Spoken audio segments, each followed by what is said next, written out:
Hello दोस्तों, आज हम आपको बताएंगे मीरा ने क्यों किया था विष का प्याला, क्या थी इसके पीछे की वजह। ये जानने के लिए आप हमारी वीडियो में लास्ट तक बने रहे। अगर आप नए हैं तो लाइक, शेयर एंड सब्सक्राइब जरूर करें और कमेंट में जय श्री राम जरूर लिखें। मीराबाई की कहानी मीराबाई की कहानी। मीराबाई भक्तिकाल की एक ऐसी संत हैं जिनका सब कुछ कृष्ण के लिए समर्पित था। मीरा का कृष्ण प्रेम ऐसा था कि वह उन्हें अपना पति मान बैठी थीं। भक्ति की ऐसी चरम अवस्था कम ही देखने को मिलती है। आइए जानें मीराबाई के जीवन की कुछ रोचक बातें। मीराबाई भक्तिकाल की एक ऐसी संत हैं जिनका सब कुछ कृष्ण के लिए समर्पित था। यहाँ तक कि कृष्ण को ही वह अपना पति मान बैठी थीं। भक्ति की ऐसी चरम अवस्था कम ही देखने को मिलती है। आइए जानें मीराबाई के जीवन की कुछ रोचक बातें। मीराबाई के बालमन में कृष्ण की ऐसी छवि बसी थी कि किशोरावस्था से लेकर मृत्यु तक उन्होंने कृष्ण को ही अपना सब कुछ माना। जोधपुर के राठौर रतन सिंह जी की इकलौती पुत्री मीराबाई का जन्म 16वीं शताब्दी में हुआ था। बचपन से ही वह कृष्ण भक्ति में रम गई थीं। मीराबाई के बचपन में हुई एक घटना की वजह से उनका कृष्ण प्रेम अपनी चरम अवस्था तक पहुंचा। एक दिन उनके पड़ोस में किसी बड़े आदमी के यहाँ बारात आई। सभी औरतें छत पर खड़ी होकर बारात देख रही थीं। मीरा भी बारात देखने लगीं। बारात को देख मीरा ने अपनी माता से पूछा कि मेरा दूल्हा कौन है। इस पर उनकी माता ने कृष्ण की मूर्ति की ओर इशारा करके कह दिया कि यही तुम्हारे दूल्हा हैं। बस ये बात मीरा के बालमन में एक गांठ की तरह बंध गई। बाद में मीराबाई की शादी महाराणा सांगा के पुत्र भोजराज, जो आगे चलकर महाराणा कुंभा कहलाए, से कर दी गई। मीरा ने गुरु के बारे में कहा है कि बिना गुरु धारण किए भक्ति नहीं होती। भक्तिपूर्ण इंसान ही प्रभु प्राप्ति का भेद बता सकता है। वही सच्चा गुरु है। स्वयं मीरा के पद से पता चलता है कि उनके गुरु रैदास थे। इस शादी के लिए पहले तो मीराबाई ने मना कर दिया, लेकिन जोर देने पर वह फूट फूट कर रोने लगीं। शादी के बाद विदाई के समय वे कृष्ण की वही मूर्ति अपने साथ ले गईं जिसे उनकी माता ने उनका दूल्हा बताया था। ससुराल में अपने घरेलू कामकाज निपटाने के बाद मीरा रोज कृष्ण के मंदिर चली जाती और कृष्ण की पूजा करती, उनकी मूर्ति के सामने गाती और नृत्य करती। उनके ससुराल वाले तुलजा भवानी यानी दुर्गा को कुल देवी मानते थे। जब मीरा ने कुल देवी की पूजा करने से इनकार कर दिया तो परिवार वालों ने उनकी श्रद्धा भक्ति को मंजूरी नहीं दी। मीराबाई की नंद उदाबाई ने उन्हें बदनाम करने के लिए उनके खिलाफ एक साजिश रची। उसने राणा से कहा कि मीरा का किसी के साथ गुप्त प्रेम है और उसने मीरा को मंदिर में अपने प्रेमी से बात करते देखा है। राणा कुंभा अपनी बहन के साथ आधी रात को मंदिर गया। वह मंदिर का दरवाजा तोड़कर अंदर पहुंचा और देखा कि मीरा अकेले ही कृष्ण की मूर्ति के सामने परम आनंद की अवस्था में बैठी मूर्ति से बातें कर रही थी और मस्ती में गा रही थीं। राणा मीरा पर चिल्लाया, मीरा, तुम जिस प्रेमी से अभी बातें कर रही हो उसे मेरे सामने लाओ।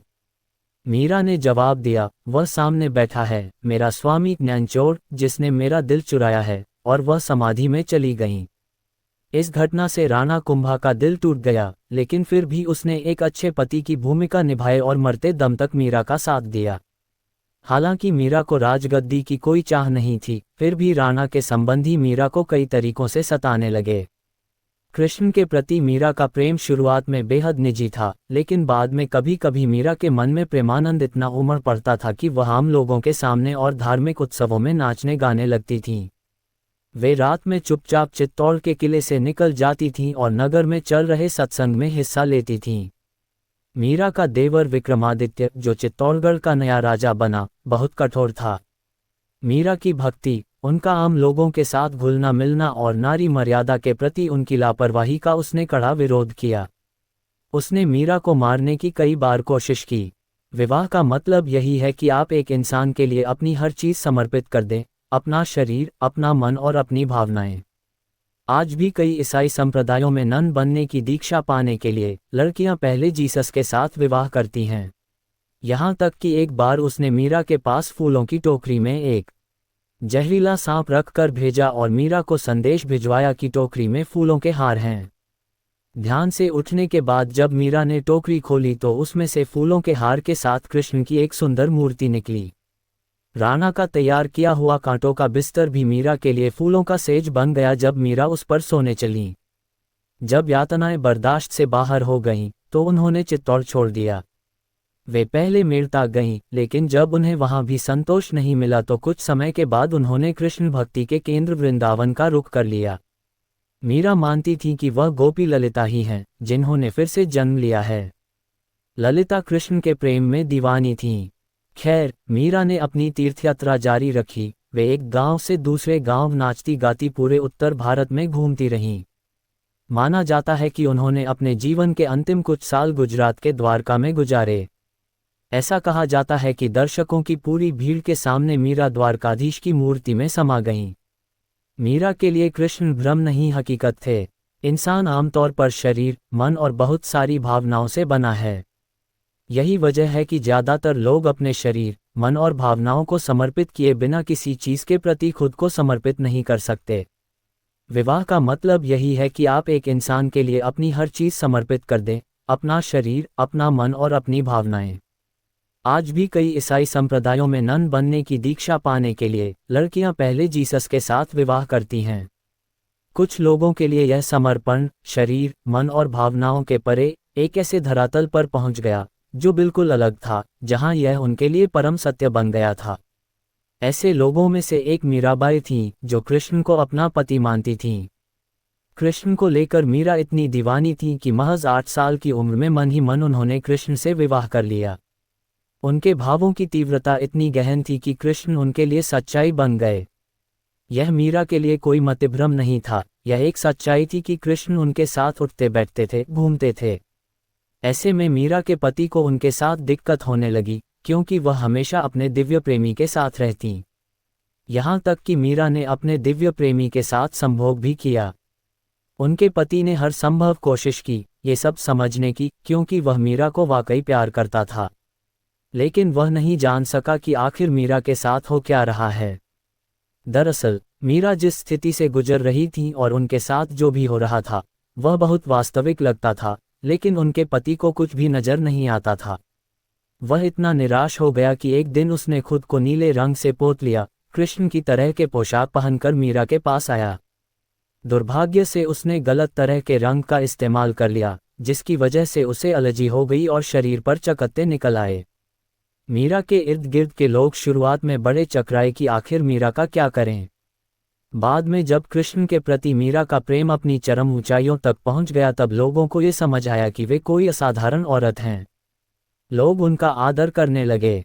ये देखकर कि वे ऐसी चीजें कर सकती हैं जो कोई और नहीं कर सकता, उनके आसपास भीड़ इकट्ठी होने लगी।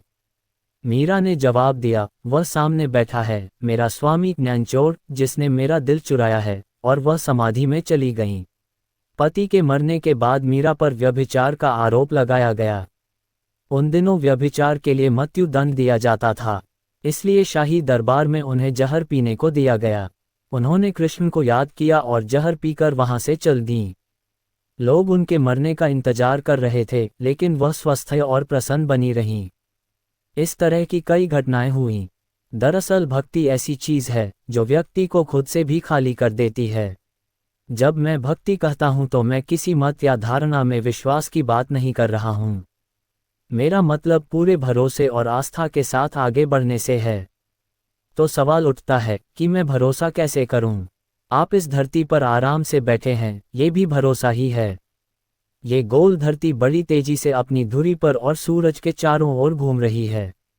मान लीजिए अचानक ये धरती माता उल्टी दिशा में घूमने का फैसला कर लें, तो हो सकता है कि आप जहां बैठे हैं वहां से छिटक कर कहीं और चले जाएं। आप नहीं जानते आप कहां पहुंचेंगे। तो आप आराम से बैठें, मुस्कुराएं, दूसरों से बातें करें। इन सब के लिए आपको बहुत ज़्यादा भरोसे की ज़रूरत है। लेकिन ये सब आप अनजाने में और बिना प्रेम भाव के कर रहे हैं। इस भरोसे को पूरी जागरूकता और प्रेम के साथ करना सीखिए। यही भक्ति है। ये सृष्टि जैसी है, उस पर वैसे ही भरोसा करते हुए अगर आपने जागरूकता और प्रेम के साथ यहाँ बैठना सीख लिया, तो यही भक्ति है। भक्ति कोई मत या मान्यता नहीं है। भक्ति इस अस्तित्व में होने का सबसे खूबसूरत तरीका है।